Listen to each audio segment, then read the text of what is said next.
a quienes nos acompañan en este auditorio C de la Universidad Pedagógica Nacional, sede Ajusco, de manera presencial, y a quienes amablemente nos siguen por redes.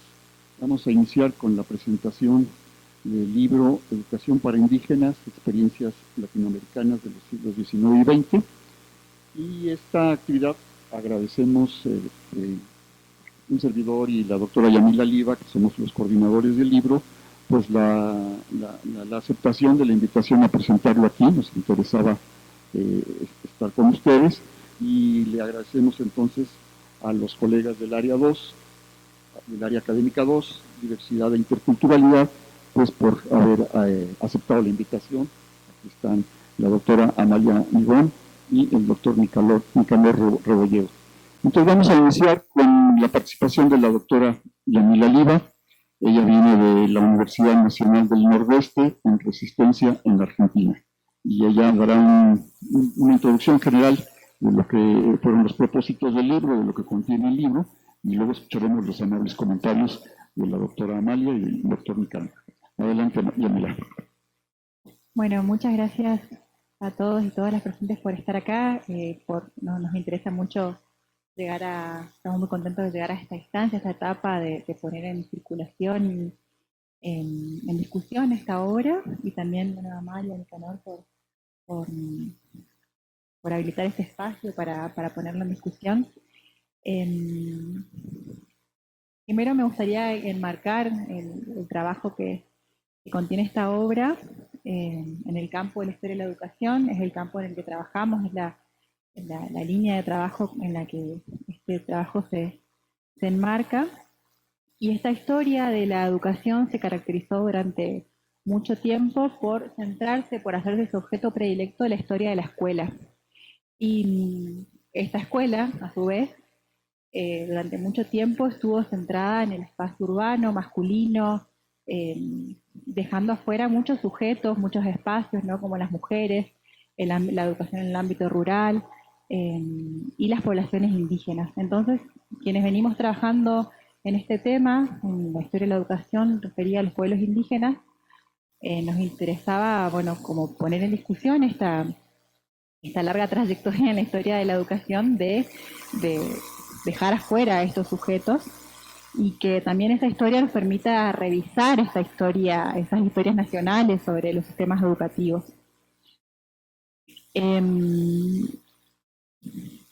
Entonces, este libro confluye en este interés por poder visibilizar a las poblaciones indígenas en una línea de trabajo que tiene unos 20, 30 años ya de esfuerzos en poder contribuir a visibilizar las poblaciones indígenas, y también se alimenta ese interés de las mismas luchas de los pueblos indígenas de todo el continente en las luchas por su autonomía, por su educación, por la educación bilingüe intercultural, que contribuyen, estos dos intereses confluyen en la proliferación de investigaciones en todo el continente referidos a la educación de los pueblos indígenas.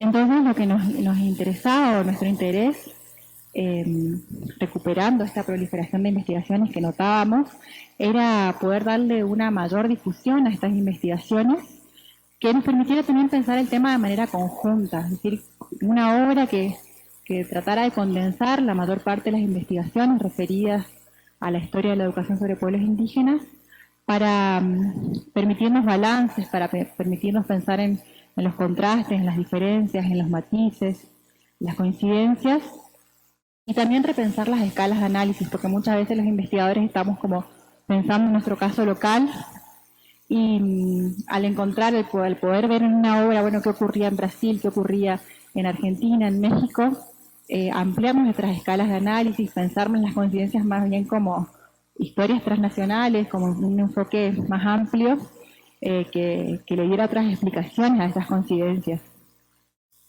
Entonces, desde esta intención, desde este interés, empezamos el libro y nos dimos a una primera tarea que tenía que ver con convocar a quienes estuvieran trabajando en el tema. Hicimos una amplia búsqueda e invitación a quienes estaban trabajando en el tema, porque nos interesaba que pudieran estar incluidos, representados la mayor cantidad de países, la mayor cantidad de regiones y de pueblos indígenas. Y eso implicó también una tarea muy ardua de edición. O sea, llevó mucho tiempo de edición el libro, unos 3, 4 años, entre que iniciamos la convocatoria hasta que finalmente se pudo publicar. También atravesada por la pandemia y otras razones, entonces, pero bueno, finalmente tenemos acá el libro y que creo que condensa ese interés y ese desafío de poder integrar todas las investigaciones y que quedan expresadas en la magnitud que alcanzó, ¿no? Que el libro contiene 16 capítulos referidos a Centroamérica, hay 2 capítulos referidos a Brasil, sobre México y Argentina hay 4 capítulos, después investigaciones sobre Ecuador, sobre Perú, Bolivia, Colombia, Chile, con menor representación.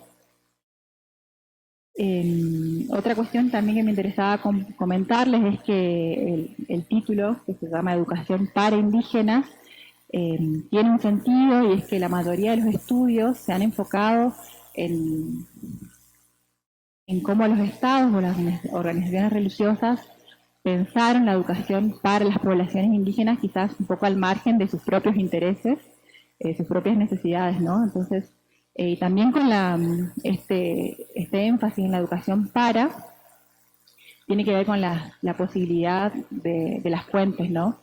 Y también que la mayoría de estos estudios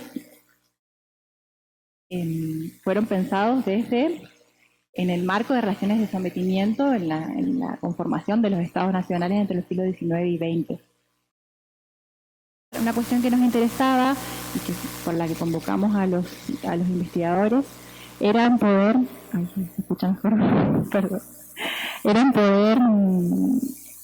también en el marco de estas relaciones de sometimiento poner en cuestión esas lógicas de colonizador-colonizado y poder rastrear también la agencia indígena, cómo en esas historias de sometimiento, de educación para ellos, había también indicios de resistencia y de apropiación de la escuela, ¿no? Y bueno, también comentarles un poco las secciones que integran el libro. Van a poder encontrar en el libro 4 secciones. La primera se llama Debates y Políticas Educativas. La mayoría de los trabajos se sitúan en esta sección, está compuesta por 8 capítulos, que indagan mayormente en las concepciones y proyecciones de la clase política, y en ese sentido consideramos que es un insumo para pensar las historias de la educación, la historia de la educación en los distintos países, porque más que del indígena, más que del otro, habla del nosotros blanco, del nosotros civilizatorio, permite pensar cómo los estados construyeron sus sistemas educativos y cómo pensaron la diferencia, de qué manera gestaron proyectos educativos para integrar o para segregar a las poblaciones indígenas, y también las vinculaciones que hay entre esos proyectos y entre la clase política, los grupos económicos, los intereses por la ocupación del espacio y por incorporar las poblaciones indígenas como mano de obra, la construcción y divulgación de discursos racistas en todo el continente. También los capítulos permiten ver la contracara de esos proyectos civilizatorios, es decir, las distintas formas de violencia y de sometimiento de las poblaciones indígenas detrás de esos procesos. ¿Qué más? También dentro de esta sección hay algunos capítulos que avanzan un poco más en el siglo XX y que permiten acercarnos un poco a las políticas educativas promovidas o gestadas desde las propias comunidades. Para el caso de Bolivia y Colombia, ya sea en articulación con el Estado o desde los intereses, desde lógicas más autónomas, como en el caso de Colombia. Es decir, que también podemos ver este pasaje de una educación hacia una educación de las poblaciones indígenas o con las poblaciones indígenas que se caracterizaron por una mayor autonomía y que ya ha avanzado el siglo XX y ahora actualmente en toda Latinoamérica encontramos estas experiencias, ¿no?, caracterizadas con una búsqueda por una mayor autonomía. Entonces, es importante también, consideramos, para pensar la educación, las educaciones bilingües interculturales en la actualidad, las educaciones autónomas, porque no nacen de la nada, ¿no? También esta historia de la educación nos permite pensar las políticas educativas actuales, las experiencias educativas autónomas. Una segunda sección se llama Intersecciones entre Estado e Iglesia en la educación indígena.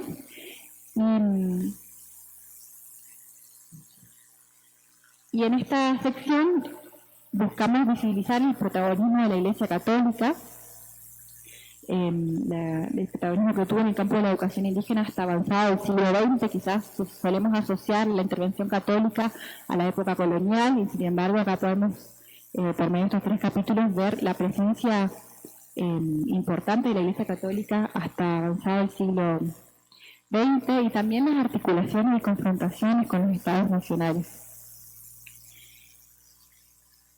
Y el tercer apartado se aboca a la implementación de estas experiencias, es decir, que los autores van un poco más allá del terreno de las políticas para pensar la efectivización de estas experiencias, cómo fueron los alcances, los límites en las experiencias de escolarización.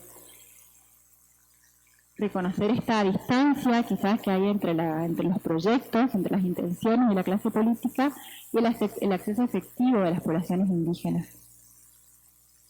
La última sección, que integra 2 trabajos de Carlos Escalante Fernández y de Soledad Mirón sobre alfabetización de adultos indígenas, si bien está integrado por solamente 2 capítulos, nos interesaba poder visibilizar dentro de este campo emergente que es la historia de la educación sobre pueblos indígenas,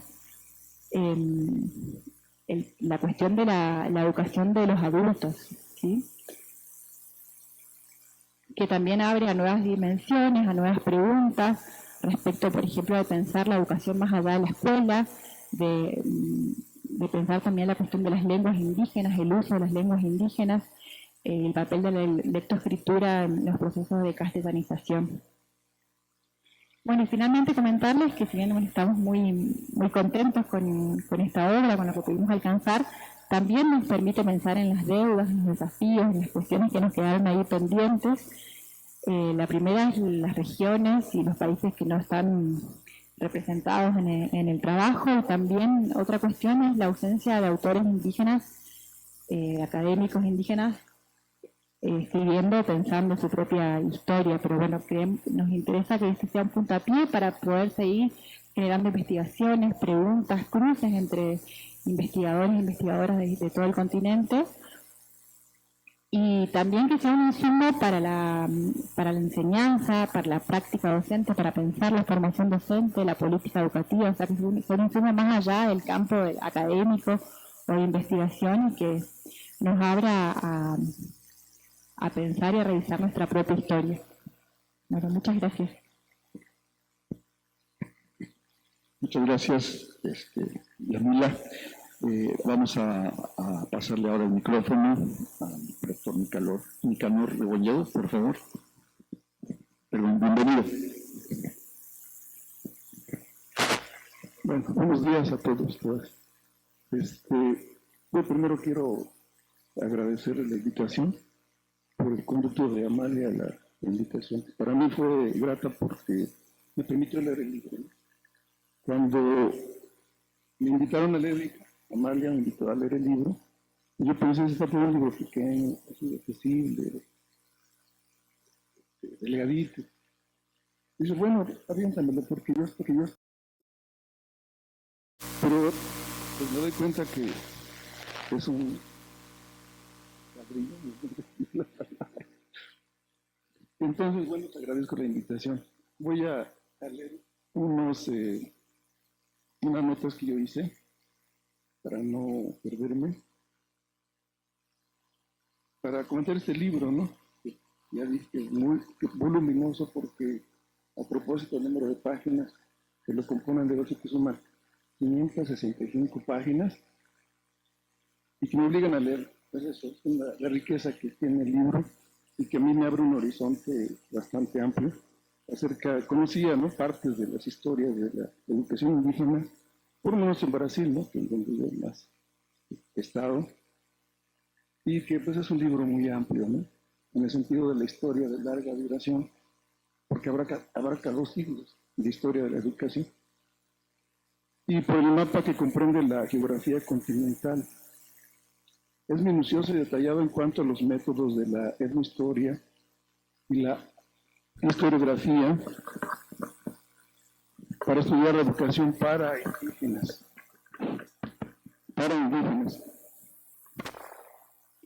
De un bloque de países latinoamericanos.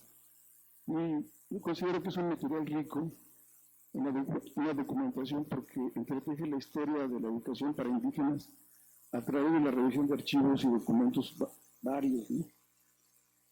Y contrastante también desde el punto de vista de la colonización europea, de los movimientos de independencia de los países colonizados durante el siglo XIX, de las campañas de higiene, alfabetización y la escolarización de las masas indígenas durante la primera mitad del siglo XX. Para tales características, y sobre todo por su amplitud y profundidad documental, me resulta difícil comentar aquí los contenidos de cada capítulo y la singularidad de la historia de la educación de cada uno de los pueblos y países en cuestión. Sin embargo, sí podemos comentar los elementos históricos comunes de la educación para indígenas. En primer lugar, creo que el título dice mucho acerca de lo que no se dice, que no se enuncia normalmente en nuestro lenguaje ordinario y con el acento que merece el tema, sobre todo cuando nos referimos a la educación sin sustantivarla. La educación para indígenas, según la visión de los autores de este libro, se refiere a la educación que ha sido llevada a cabo, inducida por los evangelizadores y funcionarios coloniales y por el Estado, desde luego, llevadas a cabo a las poblaciones indígenas con el fin de someterlas durante los siglos XIX y XX, con el claro objetivo de colonizar primero, incorporar e integrar después, a través de la labor de los evangelizadores en los conventos y los profesores en las escuelas, sin la voz y el consentimiento de los sujetos, y con la intención de someterlos, utilizando la escuela como instrumento y semiótica de la civilización de la cultura occidental. En la introducción, los coordinadores de la obra nos dicen que este libro surge de las ponencias de un numeroso grupo de estudiosos latinoamericanos y latinoamericanistas, porque hay creo que en español, ¿no?, en español, reunidos en el marco del Congreso Iberoamericano de Historia de la Educación Latinoamericana, y que hoy con la publicación se ven concretadas sus contribuciones y los resultados de sus investigaciones. En una convocatoria en la que advierten los coordinadores, rebasó las perspectivas de la cantidad de trabajos recibidos y que se explica en gran parte el grosor del libro y su arquitectura compuesta de 16 capítulos dividido en 4 bloques temáticos. Ya comentó Yamila, el primero que es debates y políticas educativas, el segundo, intersecciones entre iglesia y Estado en la educación indígena, el tercero, los caminos de la escolarización, y el cuarto, proyectos y prácticas de alfabetización, en los que participan, ya se dijo, de los participantes del libro, me lo voy a saltar. Para continuar, los 16 capítulos que componen el libro abarcan una variedad de temáticas relacionadas unas con las legislaciones que marcaron la ruta general que siguió la educación para indígenas durante el siglo XIX y XX, otras con las políticas liberales de los nacientes estados nacionales, y otras más con diversas corrientes de pensamiento pedagógico que se dio de palanca durante ese largo periodo histórico y la disputa entre la Iglesia y el Estado por los espacios educativos y la institucionalización de la escuela, los métodos de alfabetización, hermanados con la evangelización de números denominaciones religiosas franciscanos, jesuitas, salesianos, capuchinos bávaros, y durante la mitad del siglo XX con protestantes evangélicos del Instituto Lingüístico de Verano, así como otros temas relacionados con el cobro de impuesto parroquial o municipal para el pago de los profesores y el sostenimiento de las escuelas, con los métodos de alfabetización y las cartillas como materiales de primera mano para la enseñanza.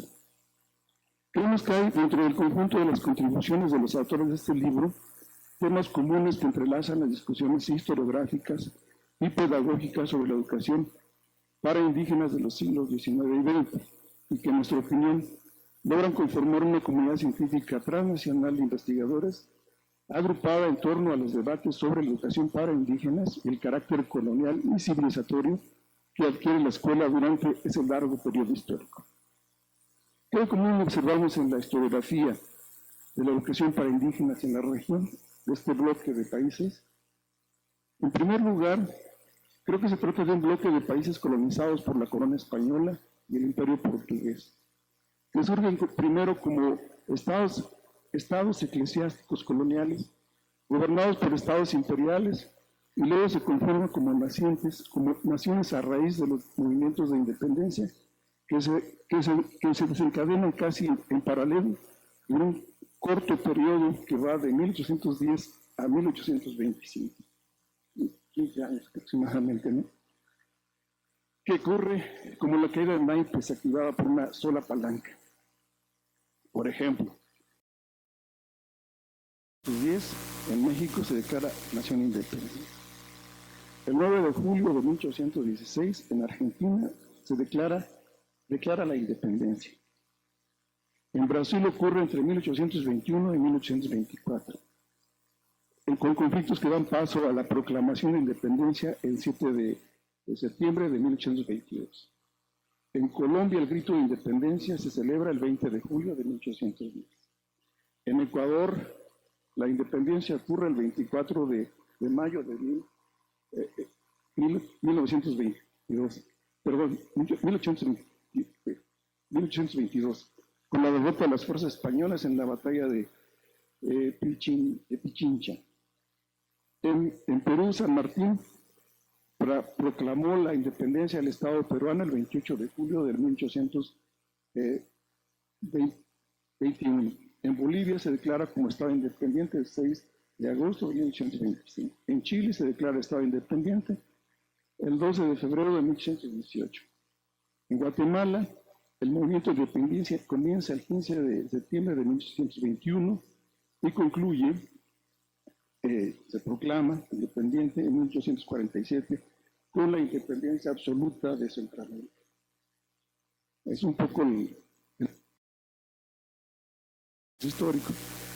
Es decir, surgen como estados nacionales y luego se conforman como naciones independientes después. No surgen como estados nacionales en el sentido clásico como se constituyeron las metrópolis coloniales. Es decir, al no existir como comunidades nacionales, los movimientos de independencia se vieron envueltos en los torbellinos del nacionalismo como ideología, cuya tendencia era crear un sentimiento nacional que hiciera posible la constitución de una comunidad de intereses políticos a través de diversos mecanismos. La educación de Estado laica, gratuita, republicana, la lengua común, español y portugués, el pensamiento liberal y el pensamiento pedagógico de herencia colonial, fueron las palancas que sirvieron en la formación de los nuevos ciudadanos. Por ejemplo, en México, después de la consumada independencia de 1821, el gobierno de Iturbide mantuvo las escuelas existentes y mandó a hacer un catecismo político y la constitución política a los estados el fomento de la educación. En segundo lugar, durante el siglo XIX, la formación de los nuevos ciudadanos a través de la escuela provocó no pocas disputas entre liberales y conservadores por la dirección ideológica de los programas educativos y el control de la educación para indígenas. Es claro para los casos que analizan los autores de este libro que durante los primeros años de la independencia no había clara diferencia entre la alfabetización y la catequización. La enseñanza de la escritura por parte de profesores y la enseñanza del evangelio en los curatos eran una y la misma cosa. Los primeros objetivos del Estado y la Iglesia fueron resolver el problema lingüístico y cultural, es decir, ambos se proponían superar la distancia idiomática que separaba a la población indígena de los conquistadores españoles y portugueses. Pensaban que una forma de superar esa distancia era borrar esas barreras con la enseñanza del español y del portugués desde luego, o con alfabetización directa en las escuelas de conventos o las escuelas laicas. En tercer lugar, otro paralelismo que observamos en la evolución histórica de la escuela de indios en la región, para indios en la región, sin duda fue la creación de instituciones que nacieron con las iglesias franciscanas, jesuitas, salesianas y de capuchinos bávaros, con el objetivo de civilizar, inculcar hábitos higiénicos y alimenticios, en doctrina, enseñar las primeras letras y contar, y que vemos florecer a través de la creación de internados y escuelas especiales para indios, escuelas y normales rurales durante casi todo el siglo XIX y parte del siglo XX. Es evidente que el principal tropiezo de los gobiernos independientes en la educación para indígenas era la dificultad que tenían en la enseñanza de las lenguas maternas indígenas, fuera como etapa previa de ingreso a la escuela o como recurso de la escuela para difundir la cultura nacional y el español como lengua vehicular de la enseñanza, siglos y los profesores hablantes de esas lenguas y los sacerdotes que habían aprendido las lenguas indígenas de sus prosélitos, y sin contar con profesores nativos preparados para este fin. Desde luego, durante este periodo se inició un proceso en el que los profesores hablantes nativos de lenguas indígenas aparecen en escenas de modo muy incipiente como interlocutores de una escuela especial para indígenas, pero sin efectos observables en las localidades indígenas. En cuarto lugar, otro elemento común observable entre los gobiernos liberales es que se mantuvieron en el poder, buscaron la modernización a través de la incorporación de las poblaciones indígenas mediante fórmulas como en el aldeamiento, en los casos de Brasil, y la formación de núcleos concentrados de población, regiones de refugio en México, y la dispersión de la población provocada por la conquista militar de los territorios originarios en la Patagonia de Argentina, y con la implantación de las primeras políticas educativas centralizadas, comunes y de homogenización cultural y lingüística. Dos fueron las estrategias, tal vez más, en México pensamos que hay más estrategias. Dos fueron las estrategias privilegiadas para conseguir este objetivo: desarrollar el concepto de escuelas ambulantes, misiones culturales para el caso de México, la creación de internados indígenas y el establecimiento de escuelas normales rurales. Los sistemas educativos se basaron unos en la nueva escuela como movimiento pedagógico heterogéneo que se inicia a finales del siglo XIX, también llamada escuela activa, que surge como reacción a la escuela tradicional y a las situaciones sociales imperantes en la época, que concebía a los indígenas como raza inferior, atrasada, supersticiosa, culturalmente inferior, y que por lo tanto la tarea esencial de la escuela era transformarlos en individuos civilizados e integrados a la nación. En el fondo, se significaron enfrentamientos entre liberales laicos y conservadores católicos a finales del siglo XIX, con el establecimiento de visiones educativas permanentes como soluciones a la educación para el caso de Argentina, y las misiones culturales ambulantes y permanentes para el caso de México. Otros conflictos se derivan del financiamiento escolar. En el mismo periodo se identifican una cantidad significativa de pueblos indios, como el caso que analiza Ariadna Acevedo, de Quetzalan y de Huehuetla del Puebla, que pagan la enseñanza de la doctrina y alfabetización en español con fondos municipales. En quinto lugar, otro elemento común que comparten los países del bloque y el paralelismo histórico que observamos corresponde a la Asamblea de Filólogos y Lingüistas en 1939 en la Ciudad de México, en donde se reunieron estudiosos de distintas especialidades, además de educadores, antropólogos y lingüistas de casi todo el mundo, agrupados en la Sociedad Americana de Lingüística y del Instituto Lingüístico de Verano, en la que se discutió el problema de las lenguas indígenas en la educación, así como también el problema indígena como problema nacional, y pautar así las políticas de alfabetización en lenguas indígenas en el futuro. Hay que decir que a esta reunión se añade el primer Congreso Indigenista Interamericano, que se llevó a cabo en Pátzcuaro, Michoacán, como parte del cumplimiento del acuerdo de la octava Conferencia Internacional Americana, que establecía la creación del Instituto Indigenista Interamericano. En el Congreso de Pátzcuaro, los 71 delegados y 47 representantes de grupos indígenas del continente concluyeron. Esto me parece muy importante porque es la primera política de corte transnacional que tiene efectos directos en los programas educativos federales, ¿no? Y que cumple en todas las políticas educativas de casi todo el continente. O sea, desde Canadá no participa en el Congreso, sin embargo tiene efectos, ¿no? Y creo que el único que no participó directamente con representantes fue Guatemala. Pero que, bueno, quien participó es este escritor Aragón, Cardosa y Aragón, participó en el Congreso. Entonces, me parece importante destacar, y lo traje a colación, ya aludiendo un poco el trabajo que hizo Carlos Escalante. Dice las conclusiones, ¿no?, del Congreso. Primero, que el problema de los pueblos indígenas de América es de interés público. ¿Le suena algo?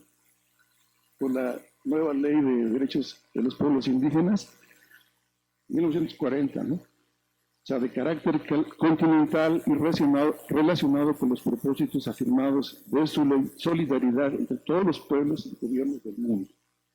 Segundo, que no son aconsejables los procedimientos legislativos y prácticas que tengan origen en conceptos de diferencias raciales y con tendencias desfavorables para los pueblos indígenas. El principio básico en ese sentido es la igualdad de derechos y de oportunidades para todos los grupos de la población americana.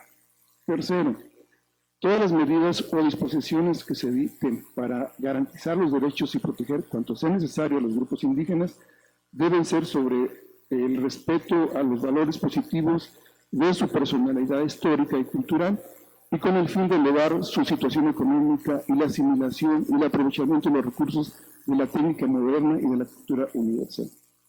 Yo lo dije porque creo que bien cabe nuestra lectura hoy de la realidad actual, ¿no? Las cartillas de alfabetización adquieren un valor político y pedagógico muy importante, ¿no?, después de las recomendaciones que nacen en el Congreso de Paz, documentadas y analizadas aquí por Carlos Escalante, porque las cartillas comienzan a elaborarse especialmente para los indígenas monolingües analfabetos en el marco de la campaña nacional contra el analfabetismo que arranca en 1944. Pero también es importante porque se abren nuevas discusiones sobre los sistemas de escritura de las lenguas indígenas consideradas ágrafas y desata agrias polémicas sobre la lengua indígena como lengua de alfabetización y como lengua de enseñanza. Entonces, eso, pues, bueno, es una historia que todavía no tenemos luz para resolver los problemas, ¿no? Finalmente, sumada a todo esto, no hay que olvidar la importancia de los congresos y reuniones celebradas durante la primera mitad del siglo XX, como los primeros congresos estudiantiles latinoamericanos que nacieron en el sur del continente, en Argentina, ¿no?, donde las nuevas élites intelectuales de clase media habían generado redes de comunicación y de intercambio de ideas y publicaciones de finales del siglo XIX. En 1908, la Asociación de Estudiantes de Montevideo convocó al primer Congreso Internacional de Estudiantes, que reunió a universitarios de Argentina, Bolivia, Brasil, Cuba, Chile, Guatemala, Paraguay, Perú y Uruguay. En este momento se discutió en el Congreso de la República una polémica reforma a la enseñanza que apuntaba a descentralizar la universidad y a crear consejos autónomos en cada facultad, lo que implicaba mayor injerencia del Poder Ejecutivo en el gobierno universitario. Señalo finalmente la importancia de las reuniones en congresos locales, nacionales, interamericanos, intercontinentales, transnacionales, porque se convierten en lugar de saturación en el sentido de la innovación del pensamiento pedagógico. El capítulo a cargo de Amalia, ¿no?, con el análisis del primer Congreso Pedagógico Centroamericano de 1894, compilado por Darío González y Santos Torullo, es un caso emblemático, porque impacta en los sistemas educativos de la región, crear movimientos pedagógicos y circulan ideas nuevas, que abren nuevos horizontes en la educación para indígenas. Bueno, con esto concluyo. Sí, gracias.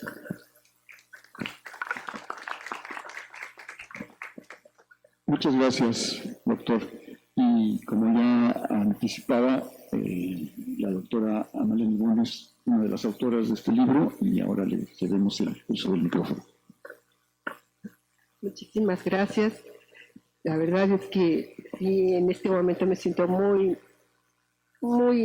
congratulada por ser parte de este esfuerzo colectivo. Reitero el agradecimiento por la invitación y efectivamente libros como estos nos permiten dimensionar horizontes más amplios de lo que ha ocurrido en otros lugares y las coincidencias. Esa parte trasciende en el sentido de por qué estamos haciendo lo que hacemos en espacios tan pequeños como puede ser un aula con la enseñanza de historia de la educación. Los libros, los textos, los estudios de otros nos permiten acercarnos a esta manera de mirar más allá, pero también mirar desde el aquí, desde donde estoy. Es curioso, nos llevan y nos traen hacia allá y aquí.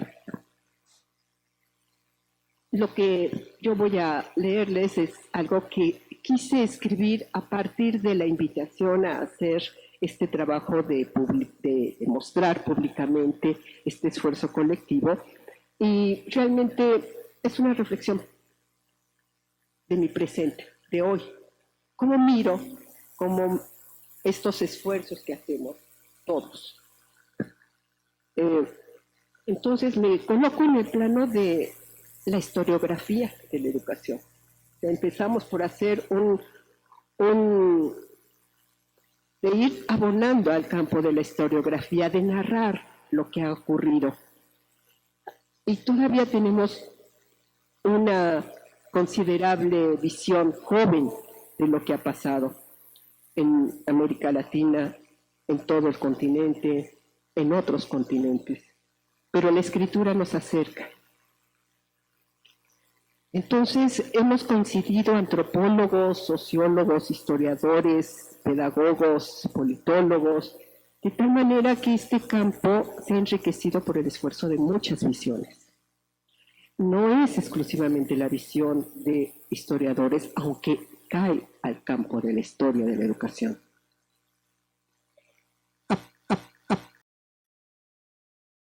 Estos vínculos profesionales en el campo de la historia de la educación se han fortalecido, y este es un fruto en el donde se han ampliado los procesos, los estudios que dan cuenta de las instituciones, de las prácticas escolares, de las asociaciones de profesores, las publicaciones especializadas que hacemos, los libros que se trabajan en las aulas escolares, pero también los archivos que nos permiten ir más allá, aunque no los tengamos físicamente los materiales, podemos acceder a ellos a través del tiempo y también el espacio a través de la digitalización.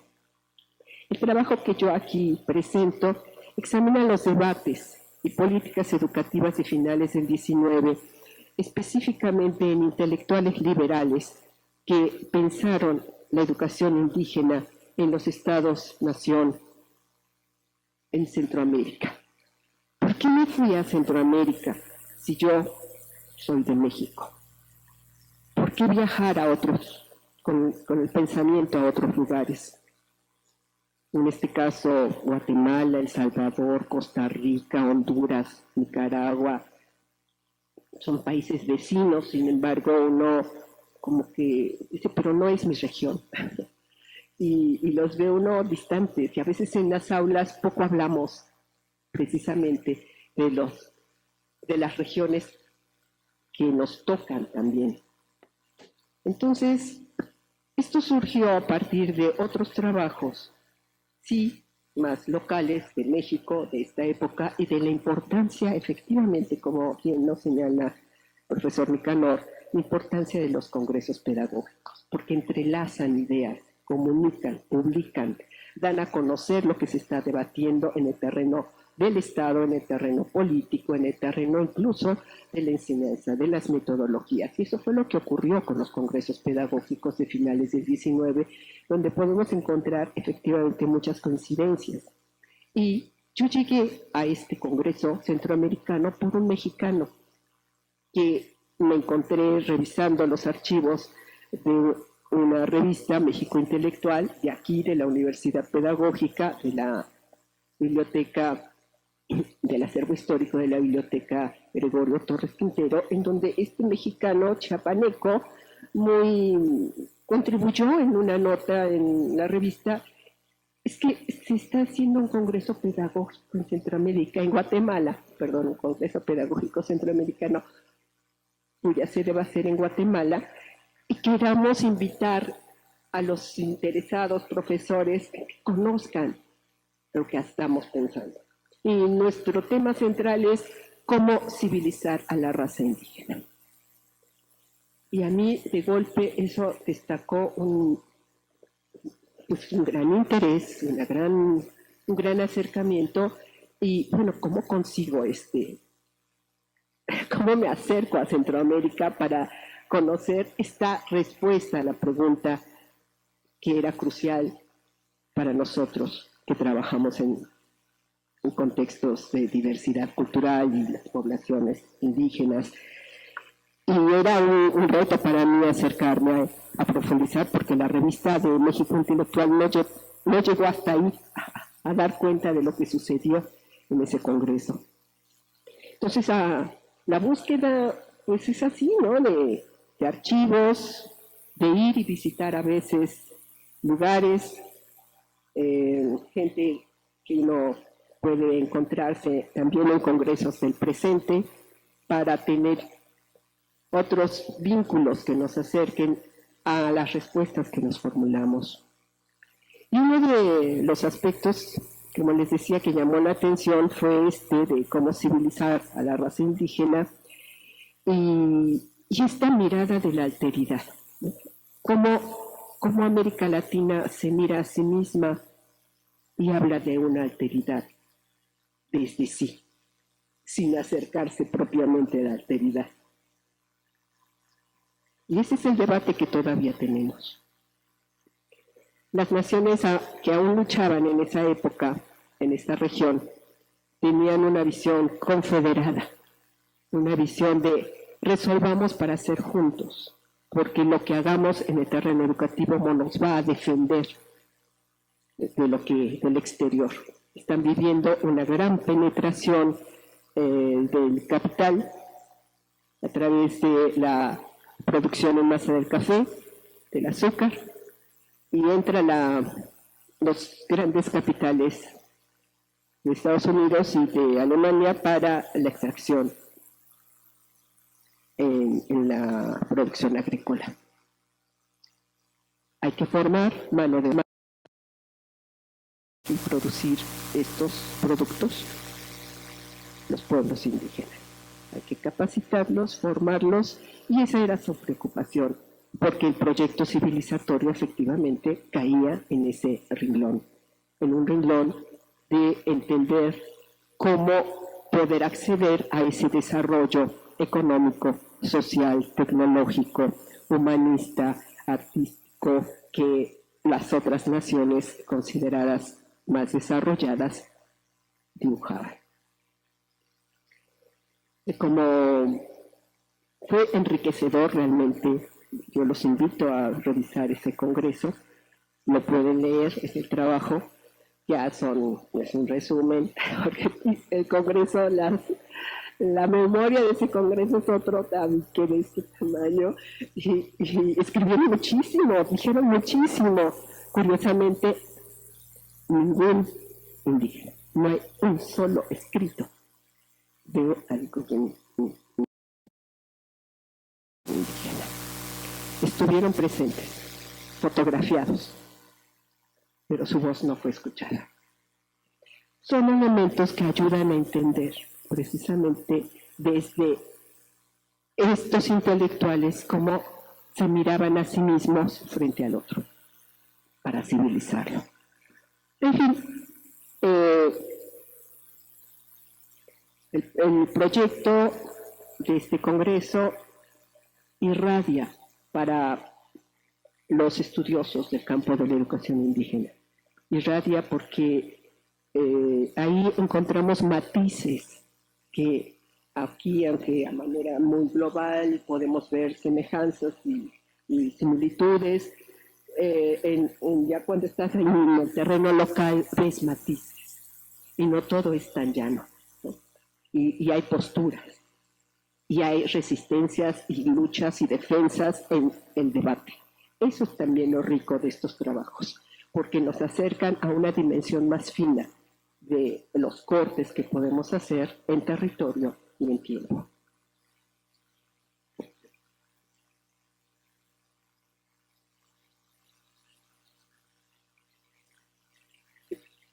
La idea de la raza indígena reflejaba una concepción del otro, originario de América y ajeno al proyecto civilizatorio de los intelectuales liberales, el proyecto que ellos adoptaron para sí mismos, insertándose en la línea ideológica del poder político de las naciones capitalistas con mayor desarrollo, como les decía, agrícola, industrial, científico, artístico.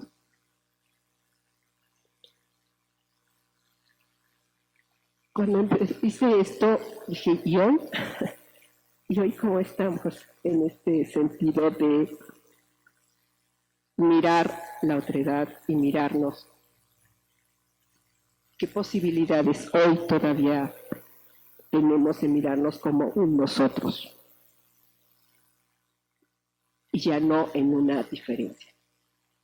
Creo que nos falta todavía mucho, muchísimo en el terreno de develar lo que hacemos, lo que significa la educación para los indígenas, y somos más sensibles en el lenguaje a referirnos a una educación con, y esto marca diferencias también en una manera de hacer historiografía, en una manera de hacer discurso de la historia de la educación y de reflexión sobre la historiografía que en otra época nos marcó, definitivamente. Los invito simplemente a ser parte de estos esfuerzos, con preguntas, con sus trabajos de investigación, con sus aportaciones y seguir difundiendo lo que ya se ha publicado, lo que está naciendo. Somos una región muy joven todavía en el autoconocimiento y en lo que podemos dar.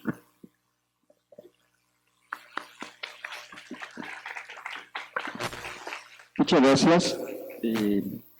Pues es siempre muy grato escuchar la lectura de este trabajo, ¿no? Más allá de lo que en la soledad, mientras se está haciendo, No sabemos qué expectativas, qué recepción puede tener un libro, y en este sentido, pues es siempre muy grato y muy retador, en el buen sentido de la expresión, escuchar comentarios como los que acá acabamos de escuchar.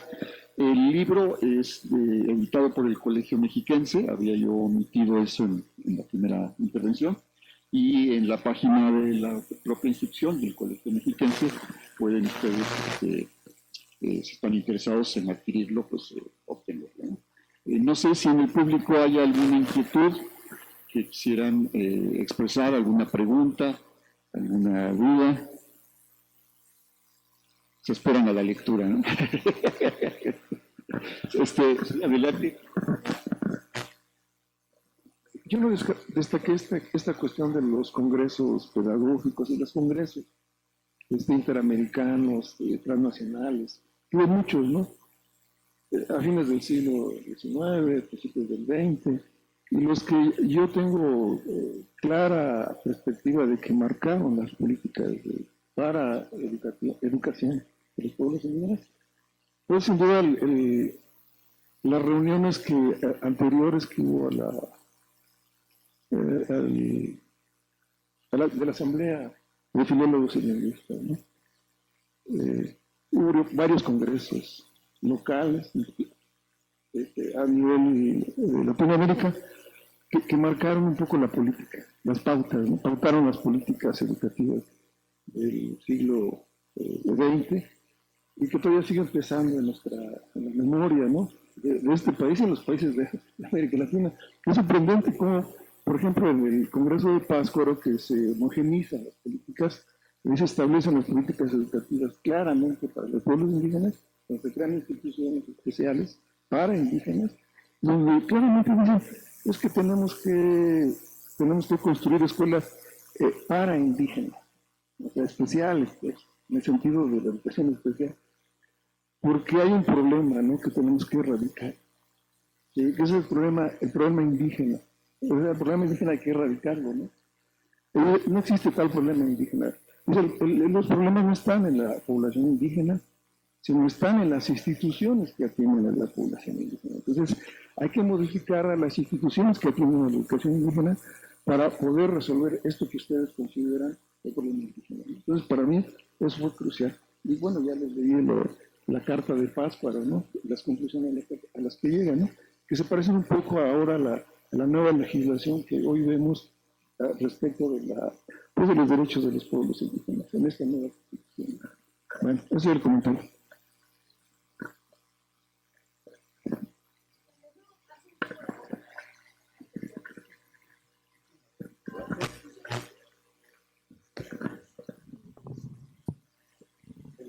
Bueno, gracias. Bueno, primero una felicitación a todos los autores, autoras que intervienen en esta obra, porque a reserva de que me equivoque, no hay en esta temática específicamente, ¿no? Yo me quedé con la producción amplia que tuvo el Colmex hace mucho tiempo, pero creo que por desgracia dejó de ser de interés de muchos pedagogos y a lo mejor de muchos historiadores fuera del propio Colegio de México. Entonces sí me parece que es importante retomar una línea de investigación y de trabajo, de análisis, justamente en ese sentido de una historia de la educación escolar para el medio indígena, ¿no? Sí me parece importante. Y me queda una inquietud porque en todo este panorama que tenemos en la actualidad sobre la educación para el medio indígena, con el tema de la interculturalidad, con el tema de, en nuestro caso, del INALI y algunas otras instituciones como la CGIB, la pregunta es si de fondo realmente hemos cambiado el paradigma de la escuela para el medio indígena. Lo retomo a partir de lo que maneja Nicanor, porque creo que en efecto, hasta la fecha, se sigue viendo el tema para el medio indígena, sobre todo la educación escolar para el medio indígena, se sigue viendo como un problema. Creo que en el fondo tenemos todavía, subyace esa visión que no nos hemos podido sacudir, pero bueno, es una pregunta. ¿Cómo ven ustedes? ¿Realmente hemos avanzado cualitativamente en la forma de percibir la estructura básica de lo que se plantea para la escuela en el medio indígena? Bueno, muchas gracias por el comentario y la pregunta. La verdad que es una muy buena pregunta para pensar en estas relaciones entre pasado y presente. Y yo creo que en gran parte no hay muchas transformaciones. Grandes transformaciones. Grandes transformaciones. O sea, podemos reconocer muchas continuidades a lo largo del continente, particularmente en el caso de Argentina y de Chaco, que es el que conozco. Por ejemplo, una de estas continuidades es en esta preocupación de una educación para oficios, una educación para la ocupación laboral. Como que ese es el destino más pensado de parte de los estados, ¿no? Estados provinciales, estados nacionales. Continúa esa, como vos decís, esa misma mirada, esa misma preocupación por resolver el problema, por darles un lugar en la sociedad, pero siempre como al margen.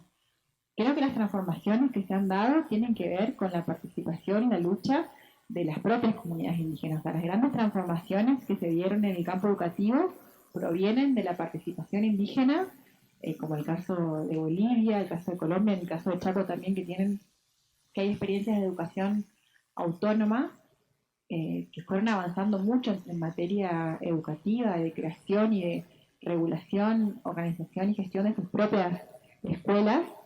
O sea, esas transformaciones se dieron más por esas luchas que por un cambio en la perspectiva, en el paradigma de parte del Estado, de los maestros blancos, criollos, y de los funcionarios, ¿no? Como que se pueden ver muchas continuidades y también hay quizás más cuidado respecto de lo políticamente correcto, ¿no? Como que son cambios superficiales, pero en el fondo, como vos decís, podemos reconocer muchas continuidades. Creo que si lo vemos en escalas, como lo decía Yamila en su intervención primera, en otras escalas, ahí creo que hay experiencias interesantes, ¿no? Justamente emanadas de los propios pueblos, pero que se están apropiando de la escuela de una manera diferente a la de la política. Y eso creo que es importante que lo tengamos en cuenta, ¿no? Que las escuelas, no solo las que están en los medios indígenas, sino cualquier escuela pública en nuestros países, si no tiene cierta autonomía, si no mantenemos esa autonomía para la gestión del proceso pedagógico en la escuela, pues cualquier propuesta, por muy acabada que sea, va a tener límites en sus alcances. Y si dejamos que maestros y maestras, si dejamos que padres de familia, si dejamos que autoridades locales, podemos avanzar mucho más rápido de lo que hemos hecho, ¿no? Hay sectores también intelectuales, etcétera, que hoy piensan las cosas de manera diferente, ¿no? Y eso también creo que es un avance. Son muy lentos, ¿no? Siempre la parte educativa es muy lenta en sus transformaciones. Por eso nos hace tanto sentido lo de Sísifo, ¿no? Ahí vamos con la piedra y ya quedó ya, otra vez, ¿no? Y empezar aparentemente de nuevo. Pero yo creo que sí hay, eso es lo que permite la historiografía, ¿no? Ver esas transformaciones en periodos mucho más largos y que no siempre son los efectos que uno quisiera o que se van dando hasta después. Ahorita el ejemplo del Congreso de Lingüistas del 39 y luego el de Pascua del 40, pues estamos viendo hoy que tiene ciertos efectos o que están teniendo cierto sentido en este momento y que a lo mejor la gente que participó ahí se decepcionó porque no fue en los 2 o 3 años siguientes, ¿no? La educación siempre es así. Y nosotros como educadores tenemos ese problema. Sale nuestra generación, viene una nueva y parece que es otra vez empezar de nuevo y nunca sentimos que lo que hicimos tiene un efecto social, tiene un efecto pedagógico, educativo, ¿no? Y finalmente sí lo puede tener en el largo plazo cuando tenemos la fortuna de encontrarnos algún exalumno o alguna exalumna que nos dice, ay, usted es muy idiota, y diciendo, bueno, pues sí valió la pena el esfuerzo, ¿no? Es una escala distinta a la escala en la que estamos hablando, que era la escala de las políticas educativas, pero creo que siempre es oportuno mirarlo porque es lo que nos permite a nosotros operar, ¿no? En el ámbito nuestro. No somos autoridades, no somos funcionarios de la educación, pero en nuestro ámbito tenemos muchas cosas que hacer. Bueno, esa es mi visión. Sería muy interesante ver qué dice pues un educador yaqui, un educador Tzotzil, ¿no? Un educador con, ¿no? ¿Qué dicen en ese sentido, ¿no? Y eso es lo que hace falta. Este libro lo que intenta es justamente, como decía Yamila, una suerte de patadita, ¿no? Para potenciar esta reflexión desde el presente, pero también pensando que ese presente tiene todo el pasado acumulado, ¿no? Bueno, solamente señalar la importancia que tiene, por qué son tan lentos los procesos. Entender que las tradiciones, las fuerzas que se presentan en las reuniones donde se debaten estos asuntos, encontramos, sí, discursos dominantes, y creo que hay que mirar aquellos discursos en resistencia, aquellas prácticas en resistencia. Esto hay que enfocarlo más y hacer también un trabajo de mayor regional, ¿no? Transversal, porque sí, incluso desde esa época del estudio que yo presento, sí, yo identifiqué resistencia, aún en intelectuales liberales, que no los podemos meter a todos en el mismo asunto, porque hay matices, insisto, y hay personajes que valen la pena ir apuntalando y destacar como contrahegemónico al discurso dominante, ¿no? Y también hay que poner lupa en ello, en el presente y en el pasado.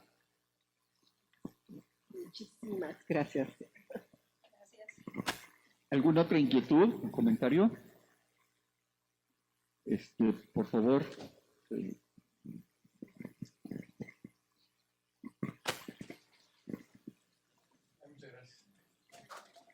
Muchas gracias.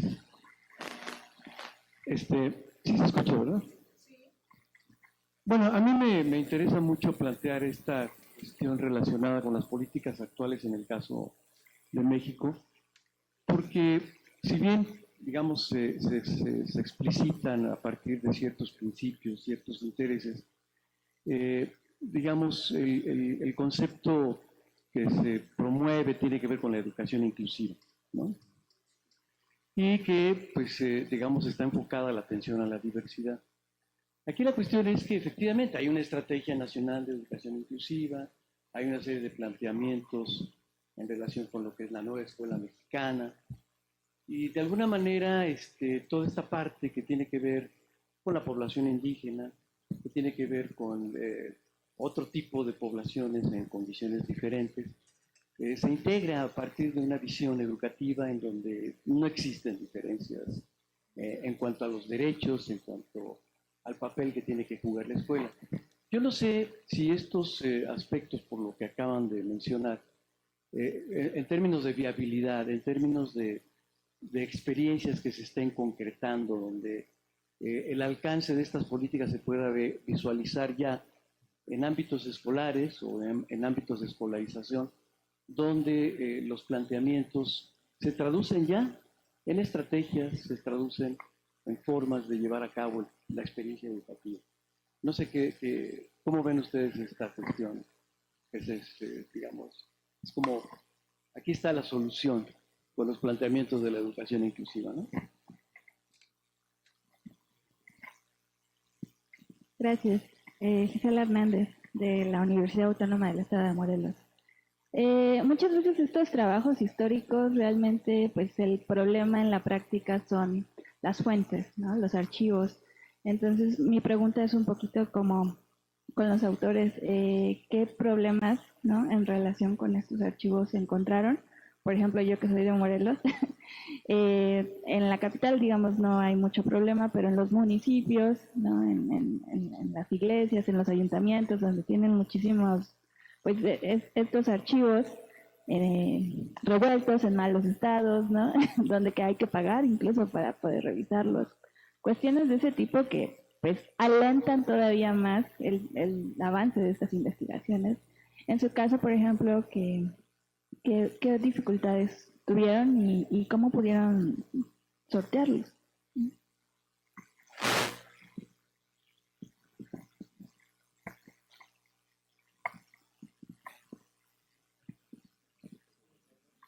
Bueno, la última pregunta creo que es más sencilla apuntalar en este momento. Y sí, en efecto, uno va leyendo a partir de las inquietudes, ¿no? de más inmediatas que tiene. Yo me acerqué en el año 98 al archivo histórico de la universidad, que estaba desafortunadamente echándose a perder. Estaba en cajas locales muy húmedos porque había filtración y se estaban pudriendo los papeles, los periódicos, las revistas. Entonces nadie iba. Yo creo que se estaba como en espera de que se echara realmente todo a perder para entonces limpiar.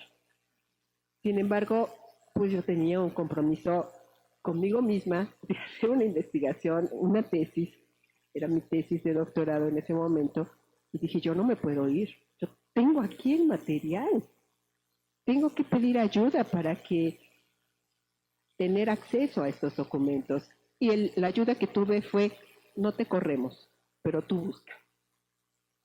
Y sí, buscando a veces con guantes, a veces sin guantes, tosiendo mucho, porque pues había ya documentos con hongos, y ordenar.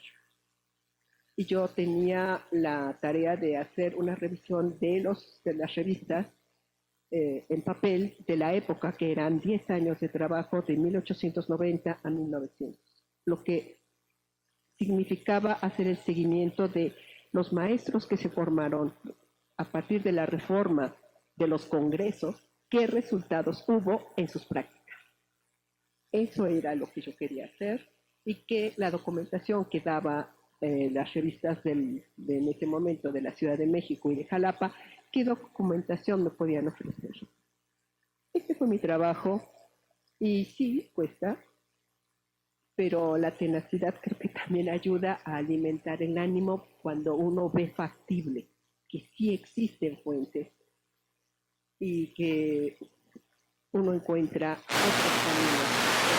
Encontré el camino que trazaba el profesor de Chiapas, pues yo no tenía acceso a la memoria de ese congreso, pero lo que fue que ya para la época en que yo me hacía la pregunta de querer seguir al otro profesor, Sóstenes Esponda, ya había archivos digitalizados, electrónicos, internacionales. El archivo UNESCO es magnífico para poder encontrar información del siglo XIX.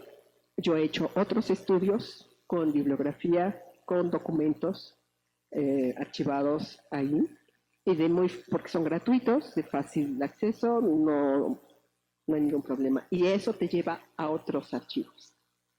Hoy en día este archivo de la UPN está muchísimo más cuidado. Creo que el verme tantos años ahí trabajando hizo que se limpiara un poco más y animó a cuidar. Y existen muchos libros escolares del siglo XIX que han contribuido a que otros colegas estudien la colección que existe en la Universidad Pedagógica y que se pueda difundir a otros estados, a otras universidades a nivel latinoamericano y Europa, ¿no? En España, Francia en particular. Entonces, sí hay hoy día más posibilidades para digitalizar estos documentos y poderlos trabajar desde lugares más cómodos y en distancia, en latitudes distintas, ¿sí? En cuanto a esa pregunta.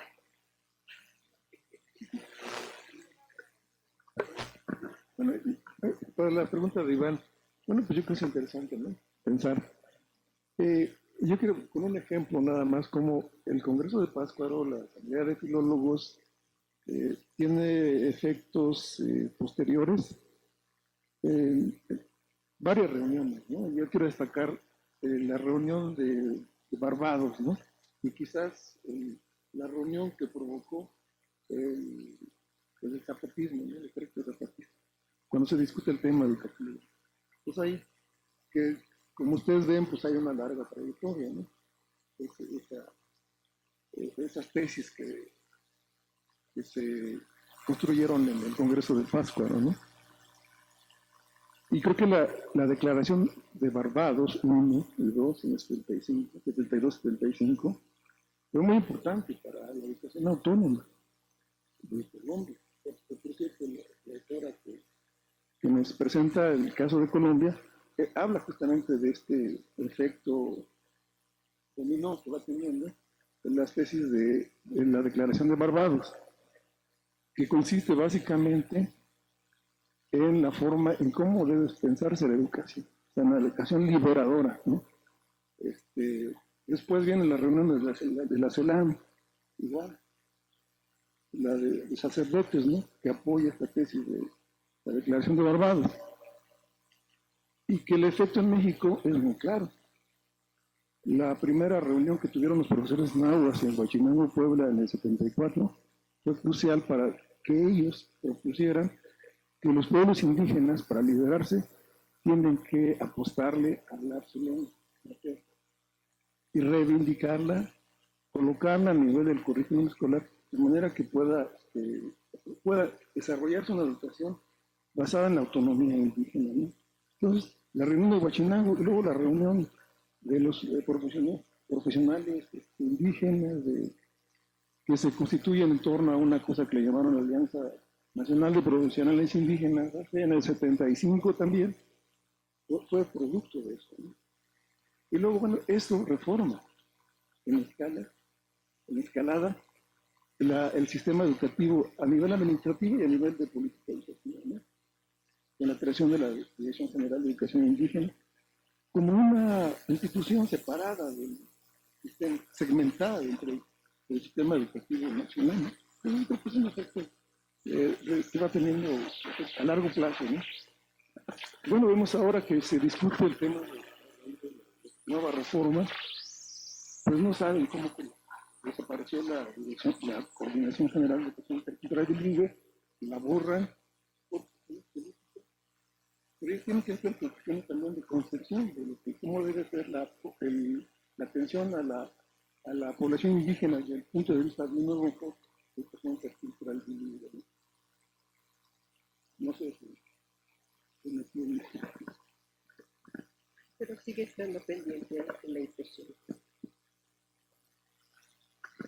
Está pendiente, ¿no? Evidentemente, y, no, pero yo creo que lo positivo, digamos, está en que por lo menos nos obliga a reflexionar.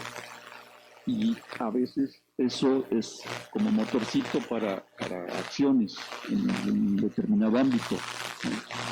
Y la otra respuesta es la de quien responde políticamente, pero en realidad simplemente está asumiendo un discurso para no verse mal, pero no cambió su concepción, ¿no? Entonces, el que hoy se hable de inclusión, el que hoy se hable de un país diverso, y en la diversidad está nuestra riqueza, a diferencia del siglo XX, donde lo que era la diversidad se veía como el problema, como que eso no nos permitía ser una nación civilizada, una nación de primer mundo, ahora eso pues ya nos pone en otro nivel de reflexión, y de la reflexión y de la práctica también, ¿no? Pero falta obviamente muchísimo, muchísimo por hacer, ¿no? Pero estas preguntas no las podríamos haber hecho si no se hubiera puesto eso también ya en movimiento, ¿no? Ahora hay que ser más exigentes, creativos, etcétera. Y en eso, pues, instituciones como la Universidad Pedagógica Nacional tienen una enorme posibilidad de aportar, ¿no? Bien, Yamila, para el caso argentino no hay algo parecido. ¿Ya lo resolvió mi ley? Ya. No, bueno. Creo que no fui políticamente muy correcto. Pues les agradecemos mucho a las personas que nos están siguiendo en las redes de esta presentación, y a quienes amablemente han estado aquí con nosotros y con nosotras a haber estado, y pues les invitamos a alguna ocasión a que visiten el Colegio Mexiquense, y ahí podremos tener alguna actividad también en las líneas educativas que el propio colegio tiene a su disposición. Muchas gracias nuevamente por la hospitalidad. Gobierno de México.